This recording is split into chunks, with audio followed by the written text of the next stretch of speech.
It looks a little confusing because on the surface it may seem like those schools are more expensive than state schools or community colleges, but when you look at the kind of nurturing that goes on at the schools, when you look at what all the pieces of the puzzle do to create this wonderful graduate, they're very, very much in line with the neighbors down the street. And in many instances, our schools are right across the fence from state schools and many times state HBCUs.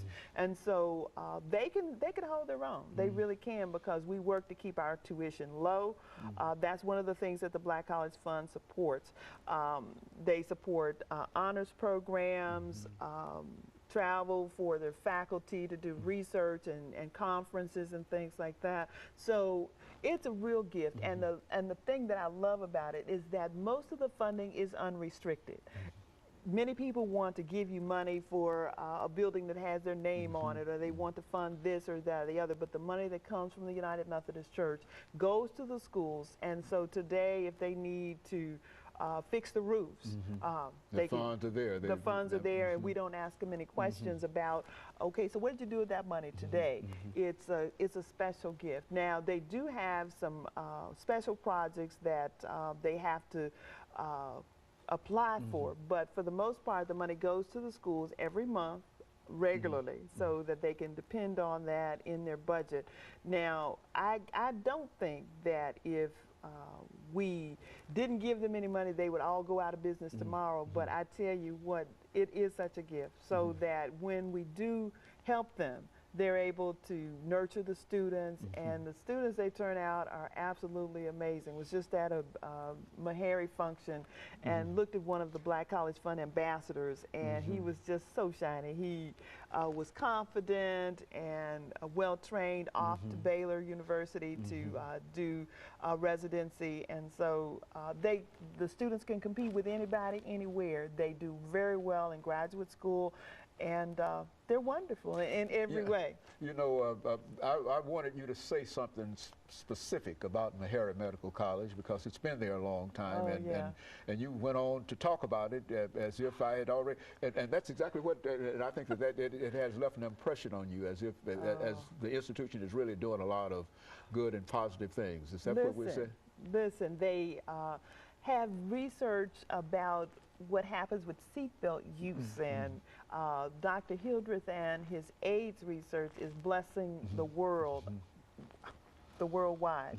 And so if you look at any of the schools, they are all unique, and even though they look like they might all be about the same, they're each unique.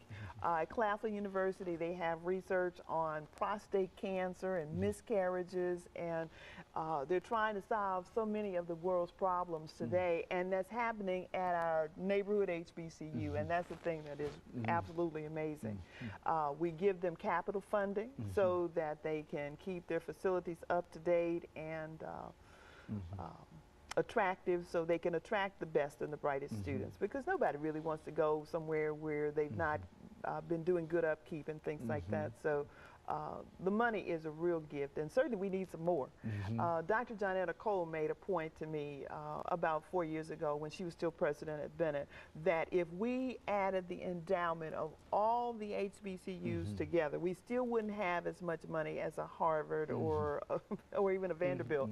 And so the schools are always struggling to make sure that they can not just pay their bills, but to fund the dreams and hopes of the students and the faculty. So we need additional funding from our audience, and from, we need good students. We're always looking for those top-of-the-line students. And of course, we take students who just have a dream. They may not have ever heard that they could do a good job in school because they've not been successful in the past, but the schools are open and welcoming. And who could say that each might be another Hobson?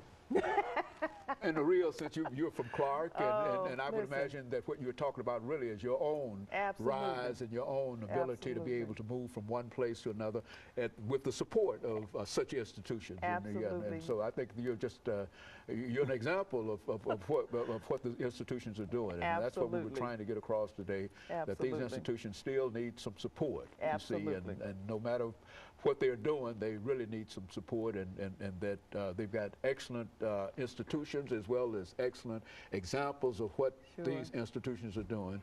And so that's why we wanted to talk to you about these institutions as well as the church itself. And let me encourage our audience to tune in again next week for another informative edition of Comments.